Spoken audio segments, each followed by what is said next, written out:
Mrs. Reynolds, your father's condition is critical. We need to operate immediately. The doctor's voice echoed through the sterile hospital corridor. I gripped my phone tighter, trying to reach Peter for the sixth time. When he finally answered, his irritation was unmistakable. What is it now, Evelyn? I'm in an important meeting, he snapped, his familiar coldness making my stomach clench. Dad's being rushed into emergency surgery. I need you here, I pleaded, my voice cracking. The fluorescent lights buzzed overhead as I waited for his response. Sorry, can't make it. Big things happening. Just handle it yourself, he replied before hanging up. I'm MeEvelyn Reynolds, 52 years old, and that moment in Mercy General Hospital in Charleston was when I finally admitted to myself that my marriage was beyond saving. As I watched the nurses wheel my father toward the ICU, memories of happier times flooded back. Summer afternoons at our family's southern colonial estate, the scent of my mother's jasmine drifting through the open windows, my father's deep laughter resonating through the grand halls. That estate had been in our family for 4 generations.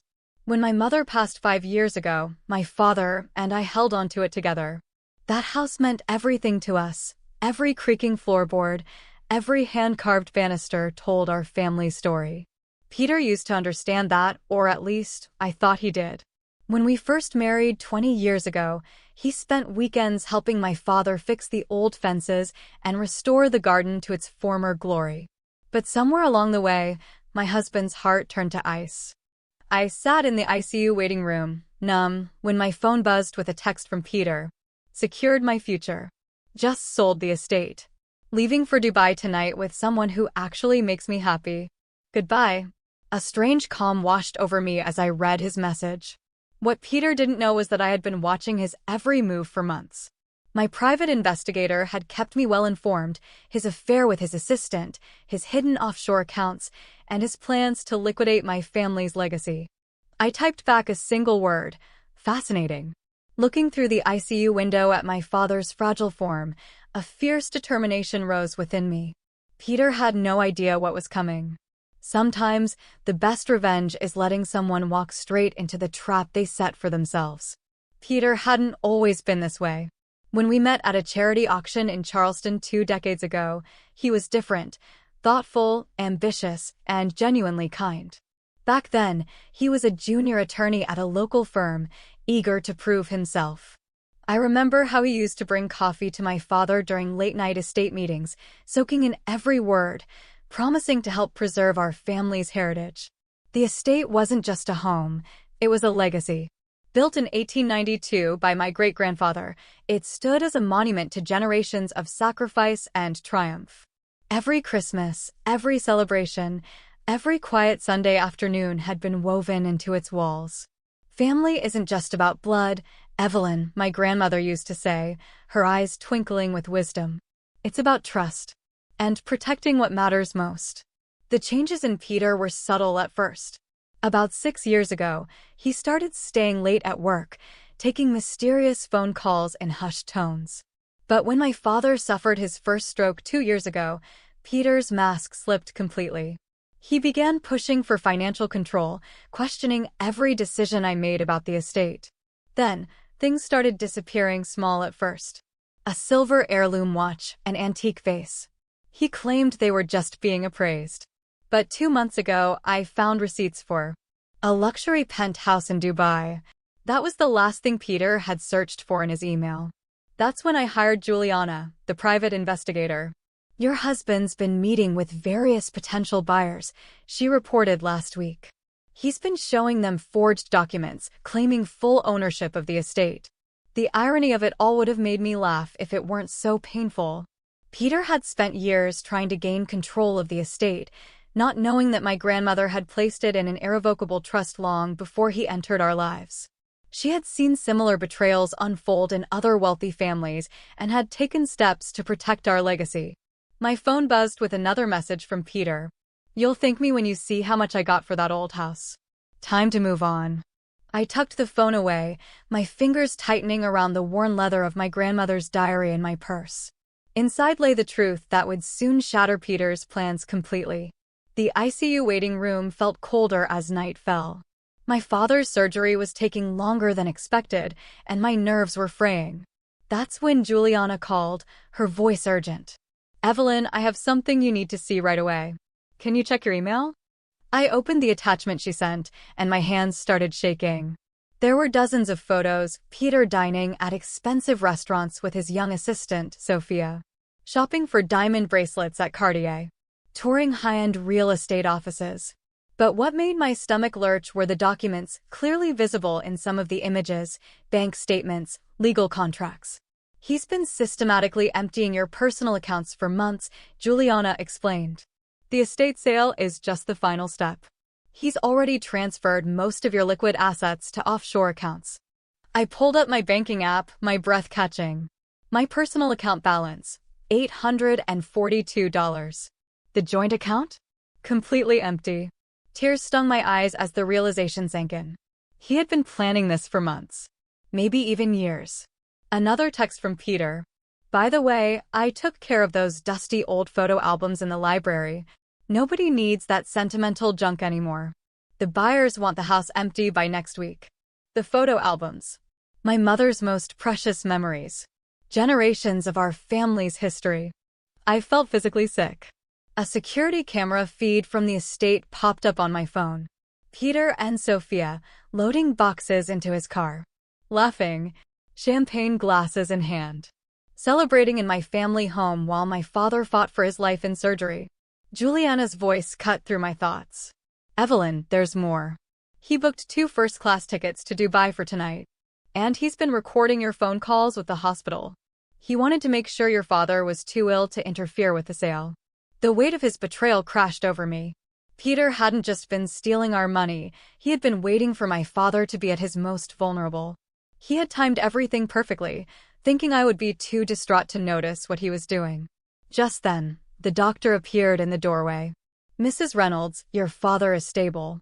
The surgery was successful, but he'll need extensive care during recovery." I let out a shaky breath, clutching my grandmother's diary tighter, feeling the hidden documents inside. Peter thought he had planned everything perfectly. He had no idea what was coming. Sometimes, the best revenge isn't just about winning. It's about letting your enemy lose everything. "Mr. Bennett, this is Evelyn Reynolds. I understand you're the buyer Peter arranged for our estate." My voice was steady, masking the anger burning inside me. Yes, Mrs. Reynolds. Your husband mentioned you'd be calling to finalize the details. I must say, $3.2 million is a steal for such a beautiful property," he said, his tone smug and satisfied. "And you've already transferred the funds?" I asked, glancing at my father's peaceful, sleeping face in his hospital bed. "Yes, just this morning. Your husband was quite insistent on immediate payment, said something about an investment opportunity in Dubai that couldn't wait." I smiled grimly. Of course, he was. "Mr. Bennett, I strongly suggest you contact your bank immediately and stop that transfer. You see, Peter doesn't actually have the authority to sell the estate." There was a long pause. "I'm sorry, what?" "The property is in an irrevocable trust. Any sale without proper documentation from the trust administrator is fraudulent." I heard him inhale sharply. "I believe that would make you an unwitting participant in real estate fraud," I added, letting the weight of my words settle in. As Mr. Bennett processed the bombshell, my phone buzzed with yet another text from Peter. "Just dropped off the final paperwork with the buyers.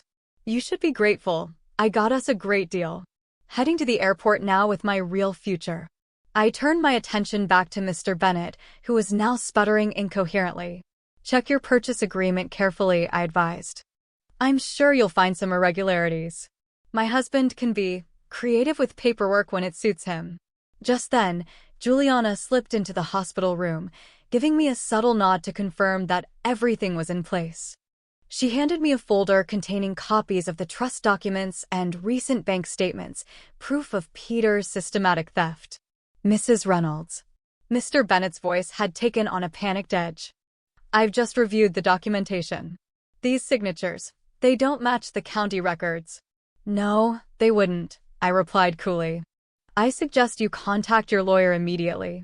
The FBI is already involved, and they'll want to speak with you about your role in this transaction." As if on cue, my phone lit up with a call from Agent Sarah Martinez, who had been building a case against Peter for weeks. "We're in position at the airport," she reported. "Your husband just checked in for his flight to Dubai, with a woman matching Sophia's description." "Perfect timing," I murmured, watching Juliana set up her laptop to monitor the security feeds. Another text from Peter popped up. "Boarding soon. You'll never find us where we're going. Enjoy your empty life in that worthless old house." I didn't bother responding. Instead, I pulled out my grandmother's diary, flipping to the page where she had carefully tucked the original trust agreement, a document that would seal Peter's fate. The terms were crystal clear: no transfer, no sale, no fraud. Juliana smirked. Airport security just flagged their passports. "Wanna watch the show?" Her laptop screen displayed the security feed from the airport. Peter and Sophia strolled confidently toward the international terminal, dragging their matching designer luggage behind them. They looked smug, utterly unaware of the storm about to hit. Then I saw it. Around Sophia's neck, my mother's sapphire necklace. A family heirloom passed down for generations. "Mrs. Reynolds," Agent Martinez's voice crackled through my phone, "we've discovered something disturbing. Your husband didn't just forge documents for the estate sale. He's..." The video feed cut to airport security intercepting Peter and Sophia at the gate. Two officers flanked them, blocking their path as an agent stepped forward, holding up a warrant. Peter's smug expression melted into confusion. Then panic. He tried to argue, gesturing wildly. But there was nothing he could say that would erase the evidence. I watched as security officers confiscated their passports and escorted them away. Sophia's expression turned from confusion to pure terror as she realized whatever grand escape Peter had promised her wasn't happening. I allowed myself a slow breath. "Agent Martinez? He's in custody. Bank fraud, real estate fraud, identity theft, the works. He won't be going anywhere except federal court." I smiled, looking down at my father. Good. Peter had spent years trying to steal my family's legacy. And in the end, he lost everything. "Evelyn, it's worse than we thought." Agent Martinez's voice was steady, but the weight of her words made my stomach turn. "Peter's been running a complex scheme involving multiple properties and elderly victims."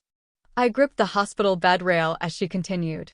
"We've identified at least 6 other cases where he targeted wealthy families during medical emergencies. He would forge power of attorney documents while they were hospitalized." The revelation hit me like a physical blow. All those late nights at the office. The secret client meetings. He'd been perfecting his scheme for years. I thought of the other families, other homes, other lives he had tried to destroy.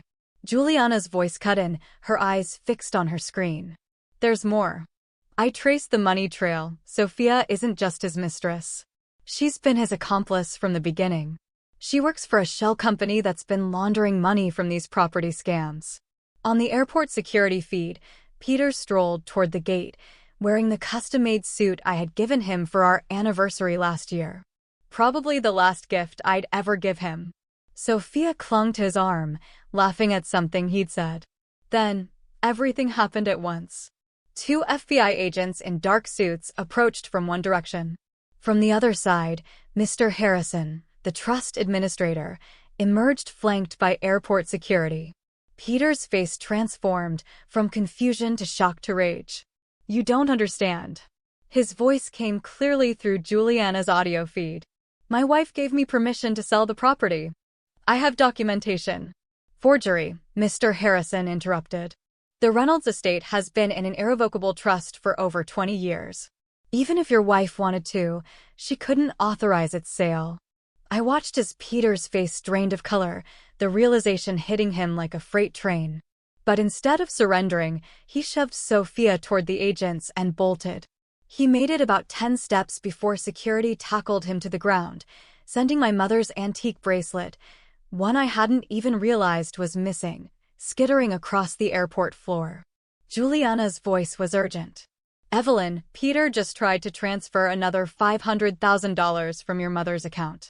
If I hadn't frozen it yesterday." My phone buzzed with one final text from Peter.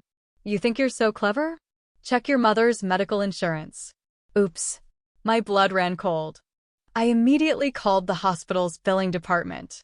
Sure enough, Peter had canceled my mother's insurance policy last week, claiming it was a cost-cutting measure. The surgery she had just undergone would cost hundreds of thousands of dollars. He had planned it all. Get my mother hospitalized without insurance.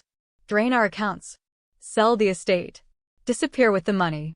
While I drowned in medical debt. But what Peter hadn't counted on was that I had already transferred my mother to my own insurance policy 3 months ago, when Juliana first discovered his plans. Sometimes, the best trap is the one your enemy never sees coming. On Juliana's laptop, the security feed showed Peter being handcuffed. It should have been over. But then Agent Martinez rushed into my mother's hospital room, her face grave. "Mrs. Reynolds, we need to move quickly. Your husband's phone records show he contacted a demolition company yesterday. They're scheduled to start work on the estate tomorrow morning." My heart stopped. The estate didn't just hold our family's memories. It contained evidence of Peter's other crimes. "I discovered a hidden safe in his study last week," I whispered, realization hitting me. "I haven't been able to crack it yet." "He's trying to destroy the evidence," Juliana said, already dialing her phone. "And I bet that safe contains documents from his other victims." Agent Martinez's face darkened. "There's another problem. Sophia's disappeared. She slipped away during the chaos of Peter's arrest." I clenched my jaw. "And she has access to everything." Smile, her fingers curling around mine. Of course it did. My grandmother had seen too many cases of greed and betrayal, and she had prepared for every possible scenario. She knew that our family's legacy wasn't just about wealth, it was about protection, about safeguarding what truly mattered. Juliana's laptop pinged again. "Evelyn," she said urgently, "Douglas had one more plan in motion, and it's already started." She turned her laptop to face me. Rows of transaction records filled the screen, transfer confirmations, automatic withdrawals. "Peter set up scheduled transfers from your mother's retirement accounts. They're set to trigger at midnight. He's trying to drain everything before the banks freeze his assets." I felt a slow, satisfied smile spread across my face. "Let him try," I said, pulling up my own phone's banking app. I moved everything into new accounts protected by the trust weeks ago. He's about to transfer money from empty accounts and implicate himself in even more fraud attempts. Agent Martinez's phone rang. She picked up, listening intently before nodding and turning back to me. "We have him, Evelyn. Peter's charges now include wire fraud, identity theft, and conspiracy. And Sophia? She's locked in your study, covered in evidence. She won't be walking away from this either." On the security feed, we watched as police officers entered the study where Sophia was still trapped. Her once pristine designer blouse was now streaked with ink from the documents she had tried to destroy. The UV dye coating her hands and clothes made her glow under the forensic lights. I exhaled slowly, watching the officers cuff her and read her rights. "Mrs. Reynolds," Agent Martinez said, flipping through the files retrieved from Peter's laptop, "this evidence isn't just about your estate. His files detail a scheme targeting dozens of families. We're looking at multiple counts of fraud, theft, and conspiracy." I nodded, my jaw tight. "Make sure every single victim gets justice," I said. Juliana leaned back in her chair, letting out a long whistle. "Evelyn, your grandmother was a genius. That security system, the trust, the financial protections, it was like she knew this was coming." "She always said greed destroys itself," I murmured. "Peter never understood that the real value of our estate wasn't in its price tag. It was in the protections she built into every brick." My mother stirred in her hospital bed. Her eyes fluttered open, weak but alert. I immediately leaned forward, squeezing her hand. "Everything's okay, Mom. The estate is safe. Grandmother's plan worked perfectly." A faint, knowing smile crossed her lips. "Of course it did," she whispered. I sat beside her, feeling the weight of everything that had happened in the past few days settle over me. The betrayal. The fight. The victory. Peter had thought he could take everything from me. But in the end, he had lost everything. He had spent years scheming, lying, and stealing only to walk straight into a trap he never saw coming. Agent Martinez stood, closing her file. "We'll take it from here," she said. Juliana stretched, glancing at me. "So, what now?" she asked. I looked down at my mother's hand in mine, then at the soft glow of the hospital monitors. "Now," I exhaled, feeling lighter than I had in years. "Now we go home." And this time, we wouldn't just be defending our legacy. We would be rebuilding it on our own terms. Juliana smirked. "Your grandmother always said the best trap is the one they walk into themselves." Agent Martinez's phone buzzed. She glanced at the screen, then looked up at me. They found Peter's go bag in his car trunk. It contained fake passports, cash in multiple currencies, and your grandmother's original will. At least, he thought he had the only copy. I let out a slow breath and opened my grandmother's diary one last time, running my fingers along the worn leather. Carefully, I removed a folded document from its hidden compartment, the real original will, safely preserved all these years. "No," I said, looking at the document in my hands. "He only had what we wanted him to find." 2 weeks later, I sat in the courthouse, watching Peter and Sophia stand before the judge. Gone were their designer clothes and smug smiles. Now, they wore prison jumpsuits, their expressions hollow and defeated. The prosecutor stood, reading the charges. 37 counts, including fraud, conspiracy, and attempted theft. Peter's lawyer cleared his throat. "Your Honor, my client was simply trying to protect his wife's assets." The prosecutor cut him off, holding up a thick folder. "That's not what the evidence shows. We have documented proof that Mr. Reynolds targeted multiple families during medical emergencies, attempting to steal their properties through elaborate fraud schemes." He flipped through pages of financial records, emails, and forged documents. The UV-marked documents recovered from his safe detail every single crime. I sat still, hands resting in my lap, but inside, I was thinking of the other victims, 12 families who had nearly lost everything. The judge's gavel came down. Bail is set at $5 million each. Both defendants will remain in custody. As Peter was led away, he turned and locked eyes with me, his gaze filled with venom. I simply smiled, tapping my grandmother's diary against my palm. He never understood. Real wealth isn't about money. It's about legacy. And protecting what truly matters. Back at the estate, my mother was recovering well, resting in her old room, surrounded by family photos and heirlooms we had fought to protect. The garden she loved was blooming again, filling the air with the scent of jasmine. And the house, our home, felt alive once more.